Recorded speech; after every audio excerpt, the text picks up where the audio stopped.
Okay, let's begin. So,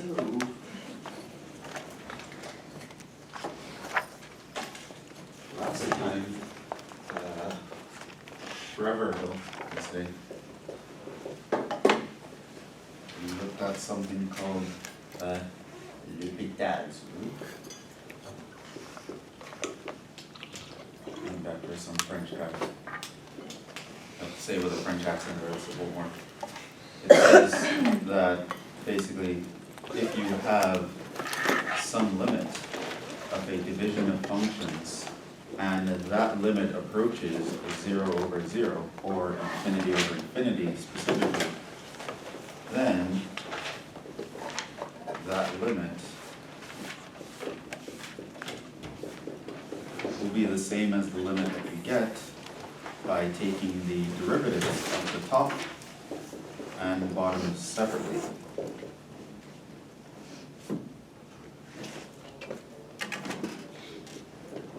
If they exist. So as long as if you take the derivative of top and bottom and you get a new answer where that answer works out, then that answer is going to be actually be the answer to the original limit problem. Right? So that was l'hôpital's. Okay? And we did some examples of that. And I believe we did ABC, so now we're just going to pick up with D, E, F, G, B.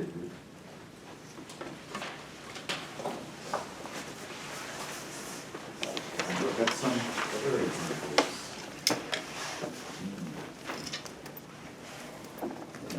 As x approaches 0, x.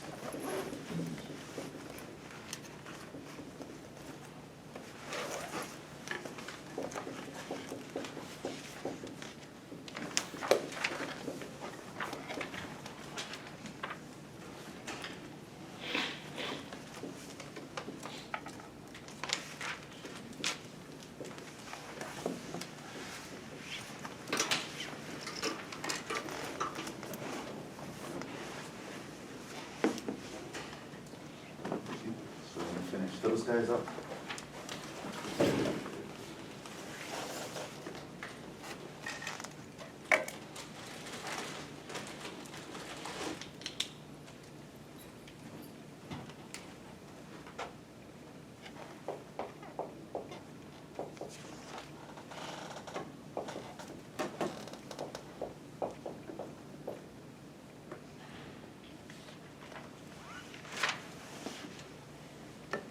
Okay, ideas?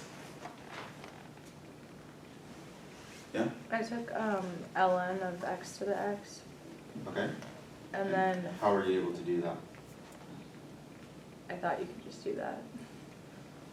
Oh, you can just like take an ln Yeah, anytime that's you what want? I thought. I thought that you could if it was like an exponent like that, where the base wasn't a constant. Yeah, you can't just randomly introduce an ln into something, because that will actually change the value of the thing. So remember when we actually wanted to figure out the derivative of this guy? Right, what did we do to get an ln in there? Set it in the You first created an equation, and you were allowed to log both sides of that equation, right? So I couldn't just like write in an ln here and it's all okay. Like because you're changing the value, you had to somehow account for the changes that you're going to make. Now one way to do that was to actually just create an equation and log both sides of that equation. Another option was to actually rewrite it on the spot. So you can get the ln in there, but because you put in the e as well, you didn't change the value. So you can't just randomly log something. So if you want to apply an ln, which is actually a good idea here, you have to make sure that you're applying it correctly. Probably the first thing you'd want to do is to create an equation. Let this limit that I care about, I'm going to call it y. And now I can throw an ln in there by doing it to both sides, if that's allowed. Right, so that's how we're going to get the ln in there. So you see something, you can't just randomly square it or randomly log it or randomly do anything because you change the value of the thing usually when you do some math to something. It changes its value. So you want to make sure that you're keeping things balanced. Set up the equation, throw in the log. And this is something I mentioned a while ago is probably glossed over, but there is the idea that limits can pass through continuous functions. I actually wrote that down once. So because ln is a continuous function, I can move the limit inside and outside of an ln. And move that limit outside now. Right? Since y equals ln x is a continuous function.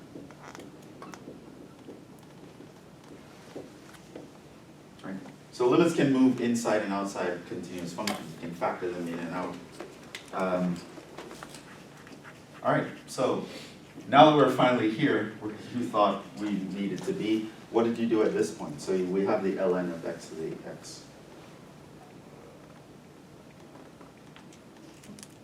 Can you take the x power outside? Well, not outside of the limit, but But outside. x times ln of x. Right, so we can do that by a log rule, and how do we deal with that then?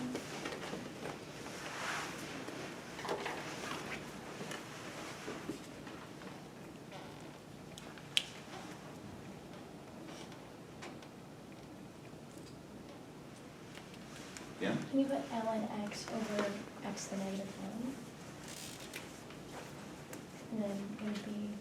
Right, so at this point, negative you might recall that this was actually one of the previous examples. I forgot if it was B or A or whatever. But this was one of the examples that we had last time. One thing we noticed is that if I looked at what I had now with the ln, had I said, well, what would that limit look like? As x is approaching 0, it's approaching 0. And as x is approaching 0 from the right of ln, that's approaching infinity, specifically negative infinity. But it's a 0 times infinity equation, limit. That's an indeterminate form. And so we had a bunch of indeterminate forms, but not all of them were convenient. Specifically, these two were convenient. So if I have that indeterminate form, my next thing is, how do I turn that into one of these division kinds of indeterminate forms? And the idea was, move the x in the denominator by dividing by 1 over x. Right? With keep, change, flip, this is actually equal to that algebraically. And so now, we have, if you look at this now, what's this doing? As x approaches 0 from the right, our ln x is approaching infinity, specifically negative infinity, or whatever. As x is approaching 0 from the right of 1 over x, we also saw that that was positive infinity. So now I have the infinity over infinity.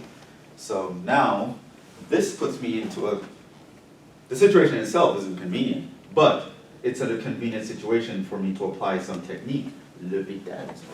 So we take it to the hospital, and I can rewrite this limit as just the limit of the derivative of that over the derivative of that. Derivative of ln x is 1 over x. The derivative of 1 over x is minus 1 over x squared. Now, pretty much one thing we always want to do is always simplify after applying L'Hopital's rule.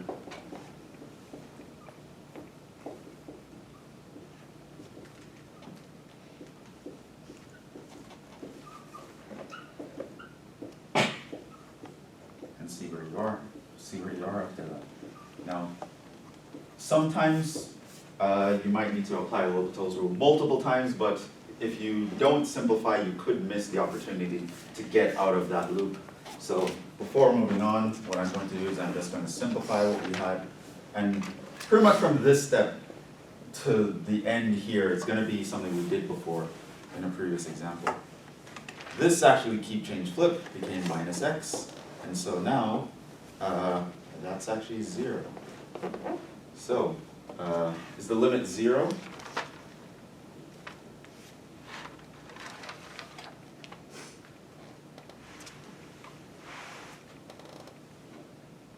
Yeah? Isn't that just that ln of y equals 0? Right.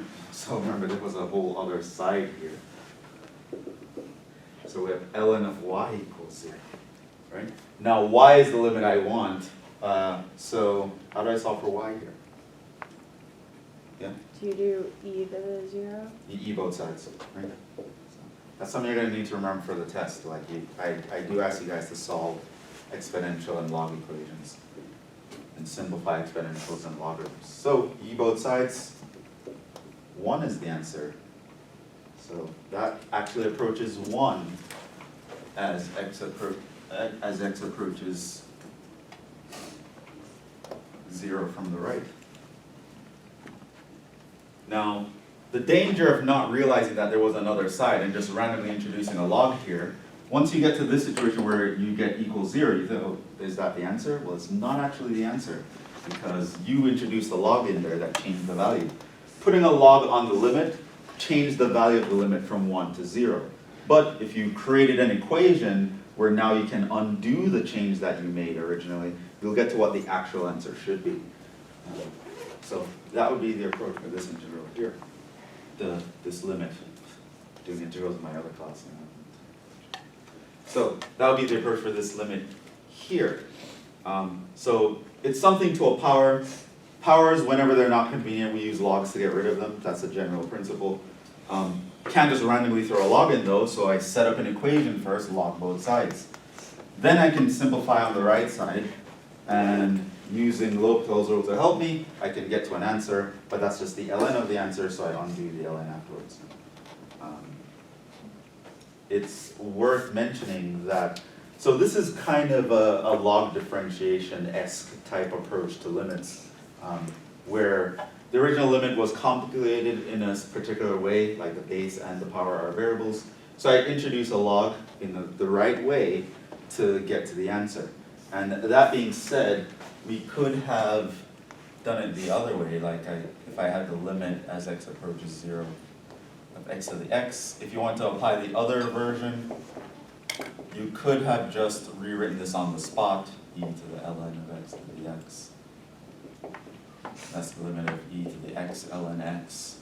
And because limits pass through continuous functions, this is just e to the limit of the x ln x. And that we could figure out was 0, and so 1 was the answer. So you could all do it by rewriting, but it's very important that in introducing an ln into something, you do it the right way. Either set up an equation and log both sides, or you could rewrite something as e to the ln of that thing.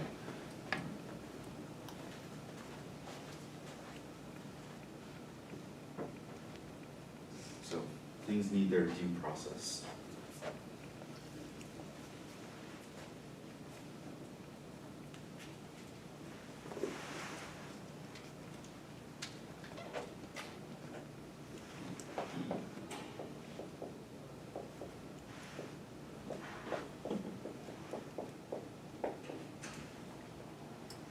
All right, ideas for this one?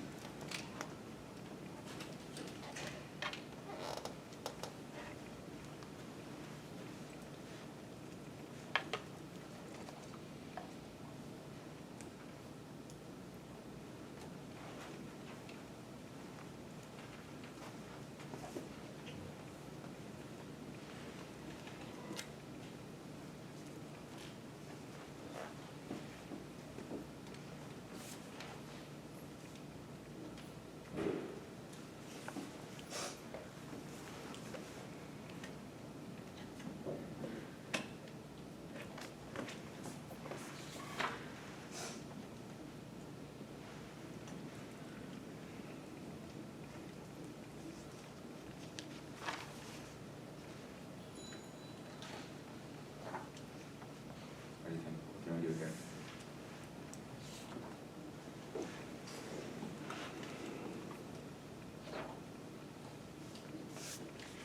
First thing I think, can I actually figure out the limit by just kind of looking at the plugged in idea? I mean, if I try to let x goes to infinity as this is written, what would actually happen? Well, the 1 over x would go to 0, so the base would approach 1. And the power, if x is going to infinity, the power goes off to infinity. So this is a 1 to infinity. That happens to be an indeterminate form. It's one of the forms that we don't know how to deal with. How can we work around this?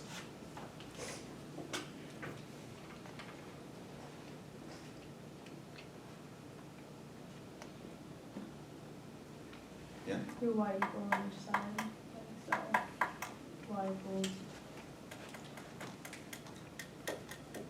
1 plus 1 over x to x. And Oh, let it, ln. I'll take or that limit. limit. Then, Then take the ln.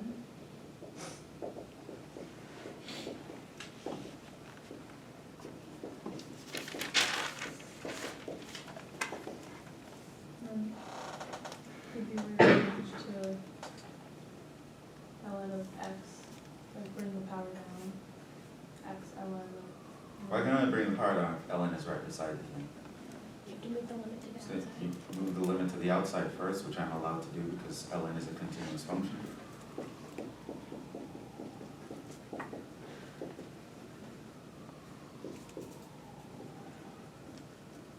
Now I can bring the x down.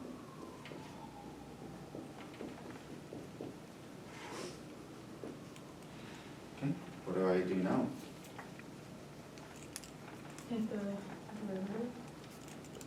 Why?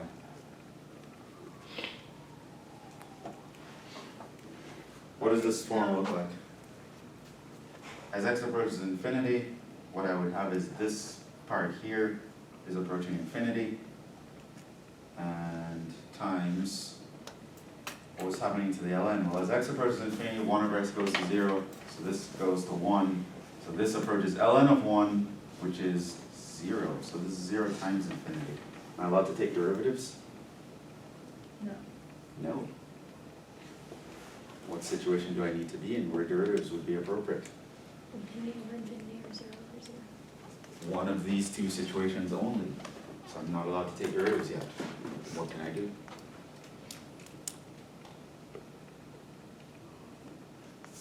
Bring the x into this denominator. By doing x to the power of -1, ln of x. Kind of the same trick that we did last time. Bring this guy down, write him as 1 over x. Then reassess, what situation am I in now? Well, the top, what's happening to the top as x goes to infinity? 0. Goes to 0, right? Because this approaches ln of 1. The bottom, as x approaches infinity, that also approaches it. So now I'm in 0 over 0.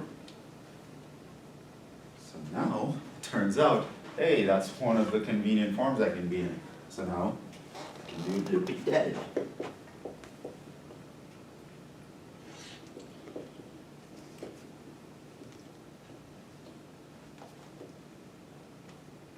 How do I differentiate ln of 1 over 1 plus x? Yeah? Okay, what's u prime? 0 minus 1 over x squared. And then 1 plus 1 over x. Over 1 plus 1 over x. Then, so that's the top. It's a big, really long slash here. So that's the derivative of the top over, so that's the top part, over the derivative of the bottom, which is minus 1 over x squared. Okay, now what?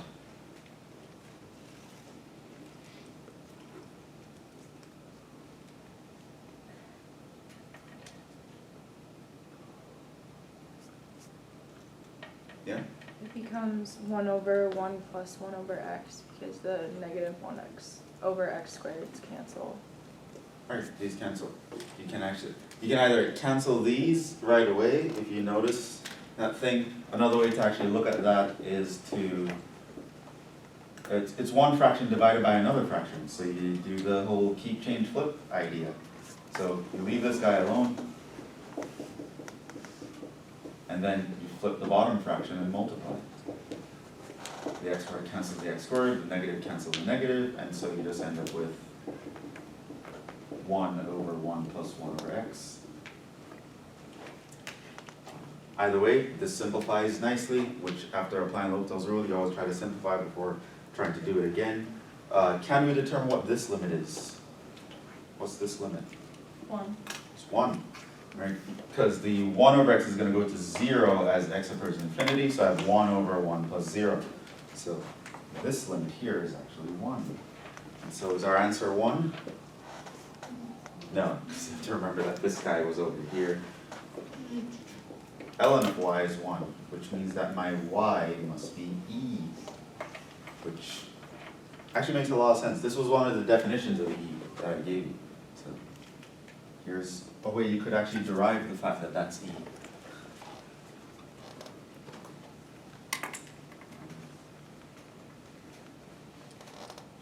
So that limit is actually e.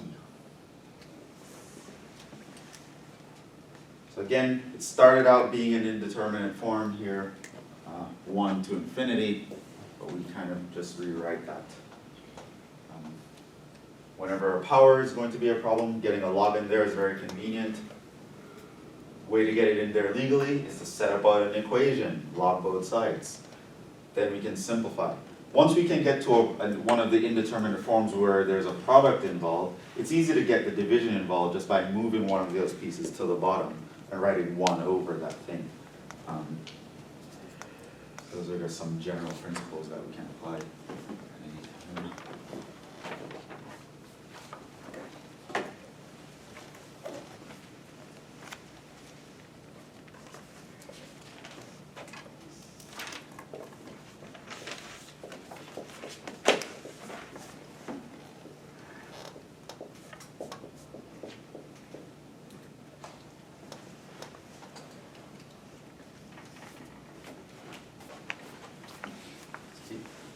What do you want to do for that one?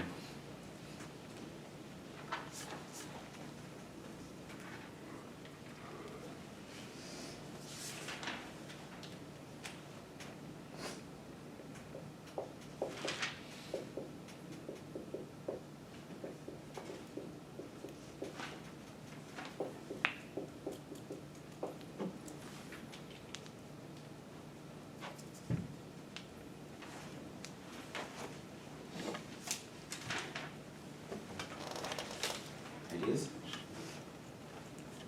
So equal to y, because it's infinity minus infinity. It's an infinity minus infinity, so that's the first assessment. Okay, so this is an infinity minus infinity, which is indeterminate. That could be whatever, that could be anything, right? One infinity can be bigger than another by some indeterminable amount in the beginning.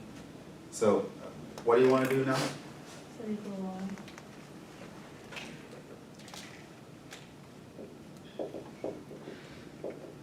And then what? Take the ln, each side. So I know I'm going to be able to do this. Now what? Take, okay, took out the limit, and then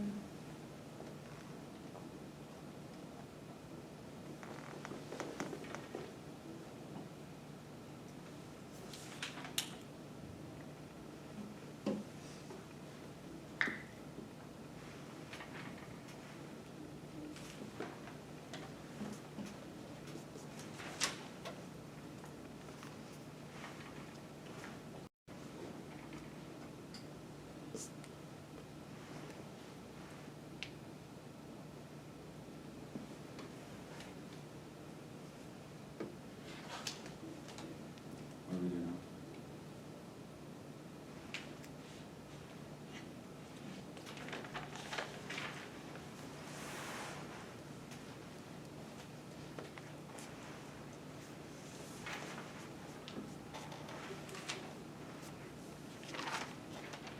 Here's a question. Is this a convenient thing to have? Why not? Yeah? Because there's no like log rules for that, like you can't. We don't have a log rule for that, right? If you have log of a minus b, what's that? Right? The point of the log, getting the log in there is it allows us to simplify something. We don't have a rule that simplifies that. So just rushing in thinking you have to log both sides, not really what you want to do. You do that when it would be convenient to have a log. So if there's something to a power, that's convenient. Why? Because I know that if I have log of something to a power, I can bring the power down. Right? There are even times when if you have some random multiplication of things, that's convenient to have a log because I can turn that into an addition. right? So logs are super useful, but they're only useful in a few situations, namely the situations in which I gave you rules for. You'll notice that there was no rule that looked like that. So getting an ln in this situation, not convenient. Right? So you don't just want to rush into, I know we were doing it in a lot of the problems we were doing, we ln both sides, but just because it worked in the last problem doesn't mean it's going to work in this problem. You log when it's convenient to log. I have a subtraction of terms here. A log is not convenient in this situation. So, yeah, logging both sides, not the idea. Other ideas?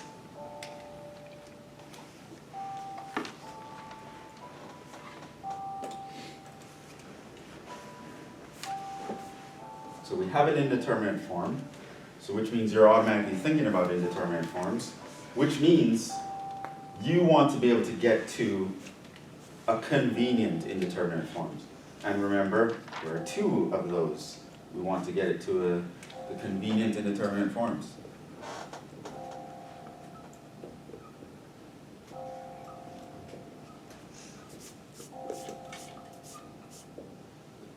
Zero over zero, or infinity over infinity, right?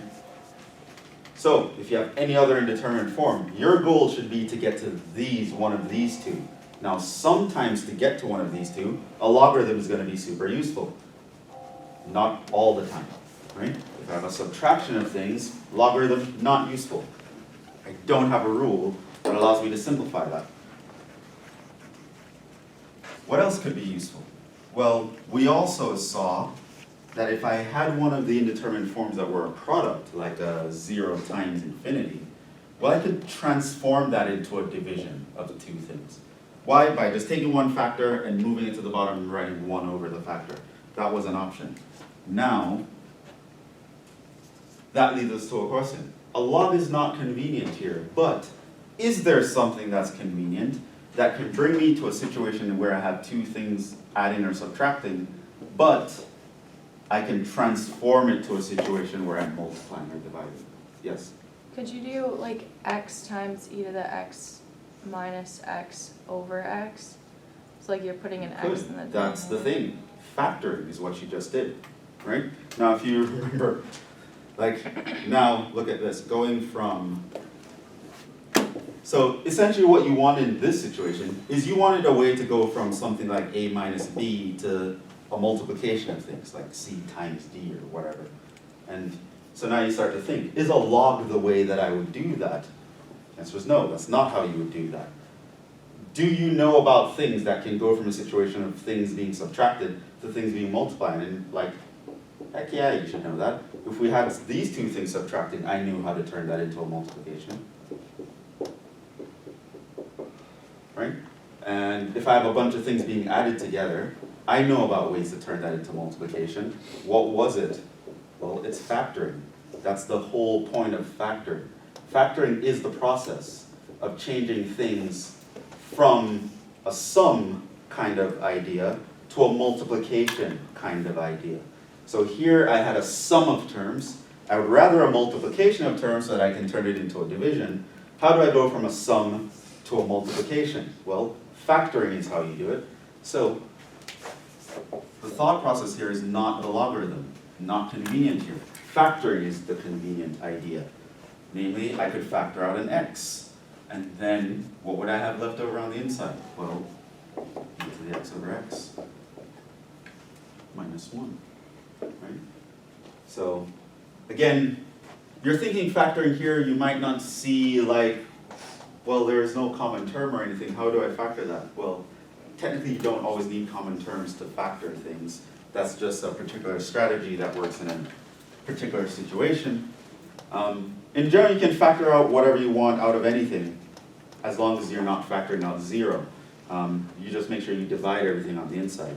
And if you kind of think about what you've been doing in factoring your whole life, really, a lot of us don't ever think about things deep enough, I guess. When you wanted to factor that, what did you do? Well, you think about, common terms, you factor it out, and you kind of came up to the point where x squared was a common term, and everyone kind of does this automatically, where they know that this factors into that. But did you ever think of why does this factor into that? What did you actually do to get from here to here? Well, the trick was, you saw that there was something you wanted to get outside, which this you learned was convenient. What happened on the inside after you pulled that out? Well, you just divided everyone on the inside by the thing you just factored out, which is exactly what I just did here. And what happens is this simplifies into that by the laws of exponents. This cancels that, gives you here, right? So we know in this situation, which I spoke about a few classes ago, you want to factor out a common term, it amounted to the thing you factored out, subtract its power from everyone inside. That works out when you have common terms. If you don't have common terms, it doesn't mean you can't factor. It's just that whenever you factor something, just go back to your roots. What does it mean to factor? Pull something out, divide everyone inside by it. So essentially you're really multiplying by x squared over x squared in a very clever way. So you're not changing the value of anything, just rewriting it from a sum to a multiplication. Right? So knowing about factoring, knowing that factoring allows me to go from sums to multiplication, that would be the first step, not a logarithm. And at this point, kind of assess what I have here. Which of the indeterminate forms do I have? So as x approaches infinity, that approaches infinity, times, what does this thing approach as x approaches infinity? 0. Does it? How do you know that?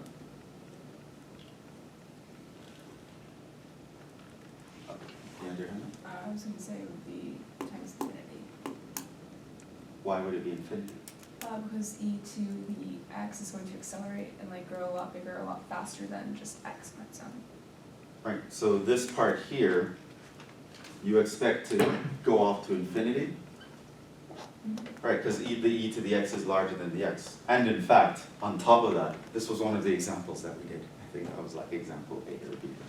One of the first three examples we did was to find the limit as x approaches infinity of that. We know that went to infinity. Technically speaking, if you didn't remember that, you could notice that went to infinity over infinity, and you could actually apply L'Hopital's rule, and that would tell you differentiate the top, differentiate the bottom, you get e to the x over 1, e to the x approaches infinity, so that actually approaches infinity. So this is actually infinity times infinity. So what's that? Indeterminate? Is it?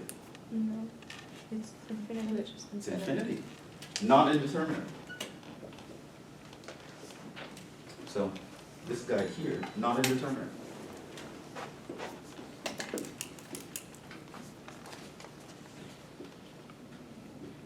Remember what makes something indeterminate? It's when you have like two competing ideas where you don't know which one's going to win out. So like a 0 times infinity is indeterminate. Why? Because there's the idea that 0 times anything should be 0, but then there's another idea that says infinity times anything should be infinity. Is it 0 or is it infinity? You don't know. However, this is completely clear. What's a big number times a big number? It's just another big number. That's completely clear. No ambiguity, no reason to doubt that that would be the answer. That makes perfect sense. Take something huge, multiply by something huge, you get something huge. Not indeterminate. No competing ideas, no ambiguity, no misunderstanding. Everyone would agree with that. Take a big number times a big number, you get a big number. So that's not indeterminate. So all we needed here was factoring. Yes, technically you can apply L'Hopital's rule on the inside of here to figure out that was infinity, but that was actually a previously done problem, as well as, if you remember that exponentials grow a lot faster than polynomials, you could kind of just know that would be infinity right off the bat without even doing L'Hopital's rule. So that one's actually infinity, and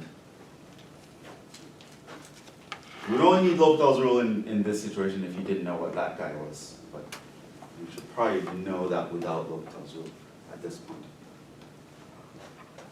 Okay, so here's another situation.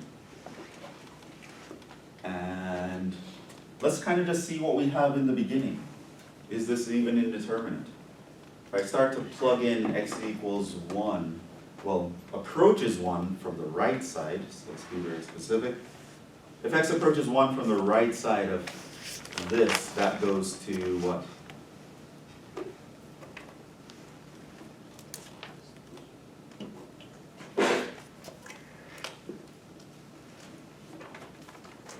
What is 1 over ln x as x approaches 1 from the right side?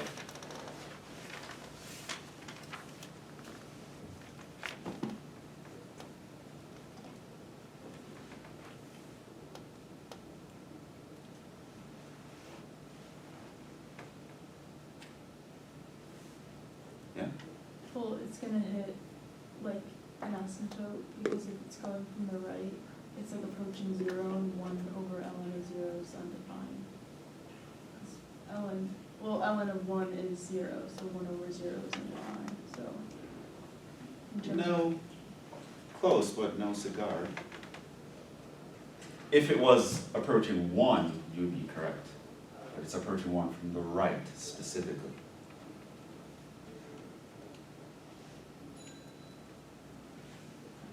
How does that change things?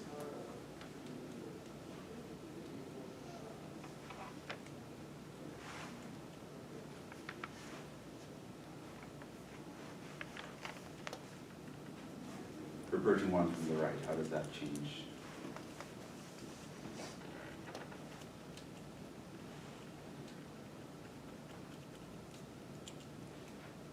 Yeah? Is it negative infinity? No. Why would you think negative I infinity? was just trying to like think about like the graph shape, like as you're coming from the right, you'd be going down towards negative infinity. You know, like, unless I'm- So your ln graph looks like this, right? Mhm. But 1 actually occurs here, right? So you're approaching negative infinity if you're getting closer to 0. But if you're approaching 1, your ln is actually getting close to 0. Now if you're approaching 1 from the right side, how are you getting close to 0? Well, you're getting close to 0 from above, right? So if you're approaching 1 from this side, your ln of x is approaching 0, but with a slight positive charge. If you're approaching 1 from the left side, now you're increasing towards 0. So if you were approaching from the left side, like limit as x approaches 1 from the left side of ln of x, well, that's approaching 0 from the left side with a little negative charge. So the one-side limits, that's important for the test on Friday, by the way, you have to be able to consider what would happen if I'm approaching from one side or the other. How is the graph going to behave? Well, on the right side of 0, ln of x is positive.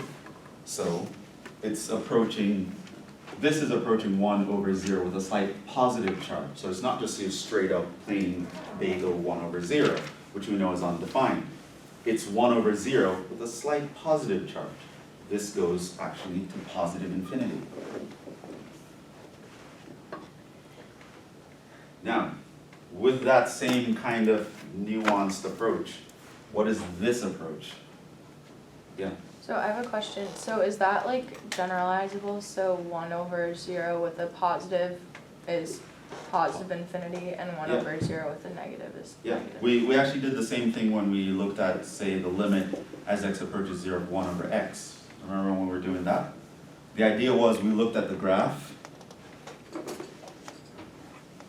and we realized as we were approaching 0 from the right, the graph went up, right? So we knew that the limit as x approaches 0 from the right side of 1 over x was actually positive infinity. And then if you approach from the left, we realized the graph was going down. So we found the limit as x approaches 0 from the left side of 1 over x was negative infinity. That's because this one was 1 with 0 to a negative charge, this one was 1 over 0 to a positive charge.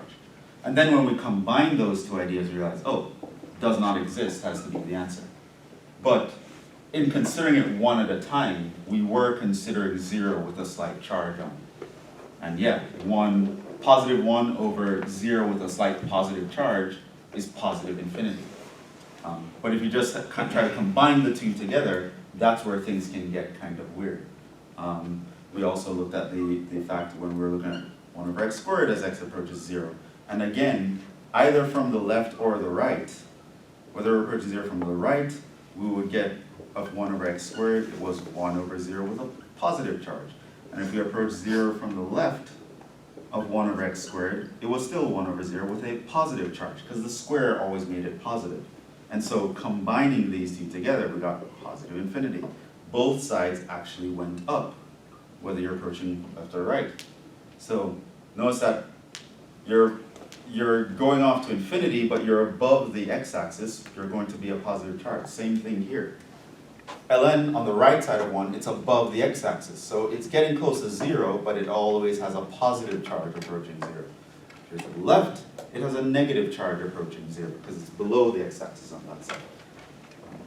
So yeah, you worry about the charges of things, especially if you have a one-sided limit. It's not just, oh, it's 1 over 0, it doesn't exist.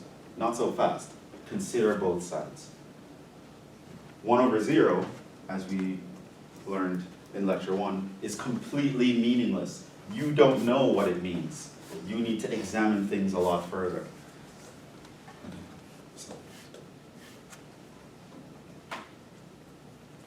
So yeah, so that first part of the approach is positive infinity.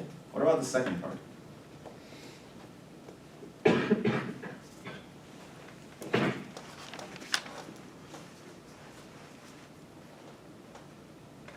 One over x minus 1. X is getting close to 1 from the right side. Yeah. Could it still be positive infinity? For this one, so it's getting close to 0, but from what side? From the right. From the right. Positive. Our x is a little bigger than 1, so it's 1.0000 something, right? But if I take 1 point something and subtract 1, I'm left over with something positive. So that's also, this part here also goes to positive infinity, and what you realize here, there's a negative sign in the middle. So this goes to infinity minus infinity. So it's indeterminate. So you look at that, you should know, oh, that's an indeterminate form. It's infinity minus infinity. You should be able to get to that conclusion a lot quicker than we actually took to get to it, though. Like a lot quicker. So that's something you guys need to look into for the test on Friday. Know how to examine limits from one side at a time.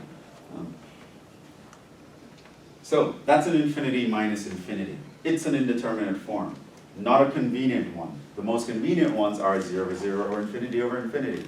How do I get from a subtraction to a multiplication or a division? Now, yes, we know that factoring is one way to get there, but we have something even easier that we can apply here. What do you think we can do today?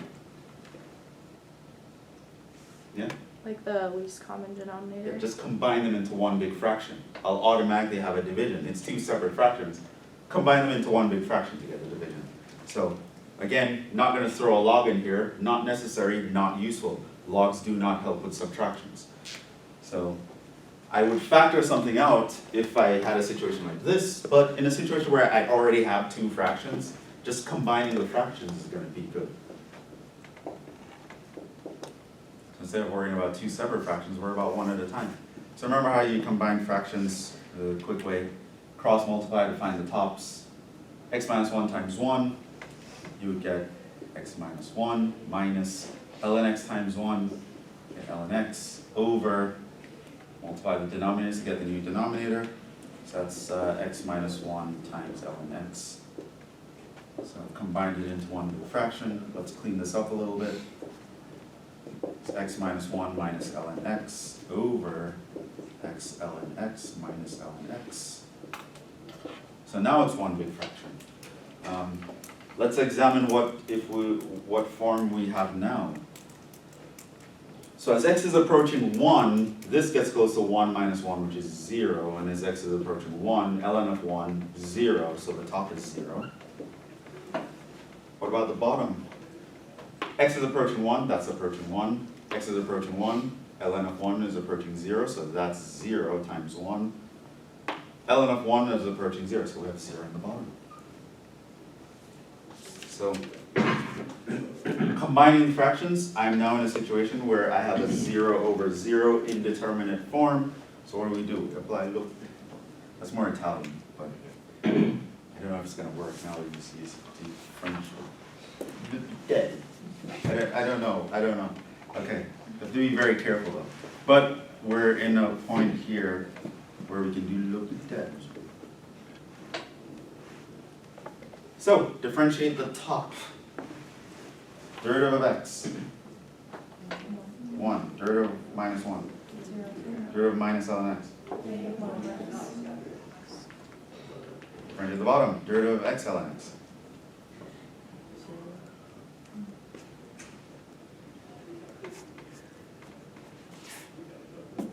Go, derivative of x ln x. How do you differentiate it?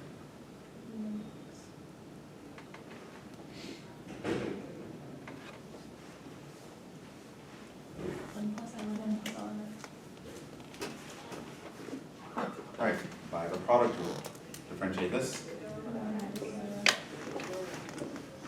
So we have that. Now, check again. How much to simplify here, really? But if I let my x approach 1, 1 minus 1 over 1, well, that approaches 0. ln of 1, that gives me 0. 1 over x as x approaches 1 would give me 1, so I have 1 plus 0 minus 1 gives me 0 again. So what do? L'Hopital's again. So the thing is with L'Hopital's rule, there's no limit on how many times you can apply it. That's not a part of the rule. It just says whenever you have this situation, you can take derivatives to hopefully get a better situation. Taking derivatives again, derivative of minus 1 over x. What is that? 1 over x squared. 1 over x squared. And derivative of ln x is 1 over x. Derivative of minus 1 over x is 1 over x squared. That looks a little nicer. I could make it a little bit nicer though. Compound fraction, multiply by x squared over x squared. So this becomes limit as x approaches 1 of 1 over x plus 1. That simplifies to that. What's that limit? 1. No, 1 over 2. 1 over 2. It's 1 over 2. Like who would have thought? Infinity minus infinity is a half. That's why it's indeterminate. Pretty unpredictable. Over here we had infinity minus infinity. The answer was infinity. Here we have infinity minus infinity. It's like a half. Right? That's because infinity minus infinity, indeterminate. You don't know what's going to happen. You don't know what it's going to be. But with algebra skills, like knowing when to use a logarithm, knowing when to factor, knowing when to combine terms, and using L'Hopital's rule in 2 specific situations, you can figure out what these guys are. So we'll stop there. So this will cover one of the bonus problems on the test. The other one is on linear approximation. But again, I make sure you know all the stuff from the actual test, and if you have extra time, you can go over this stuff. See you guys on Friday.